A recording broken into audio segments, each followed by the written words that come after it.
Екі бас дөнен, бойлары 165-тің жобасы, жуас, мінгі, ішіп жемі жақсы, аяқтары сау.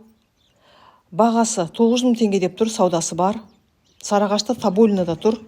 Байланыс телефоны 8700-237-2026. Қажет болса осы номерге хабарласыңыздар. Арнаға тіркеліп лайк басуды ұмытпаңыздар. Өздеріңіздің 4 түлік малдарыңызды сатуға жарнама салуларыңыз келсе, мына телефонға хабарласыңыздар. 8702-910-0705. Сол ат жылқы дейді.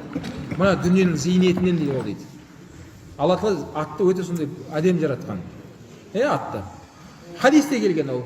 Расулullah айтады, балаларыңды 3 нәрсеге үйретіңдер дейді. Соның біріншісін атты айтқан. Оламар айтады, атқа қанша уақыт арнап, соны сипалап, жем беріп, қарай берсең, сағаттап жүрсін. Ол уақыттан сұралмайсың дейді. Өйін атқа қараған кезде адам тек қана өрден бір жақсы энергия алады екен адам. Мінсең де, сипаласаң да, жанында жүрсең де, астын тазаласаң да, өзі не аласың?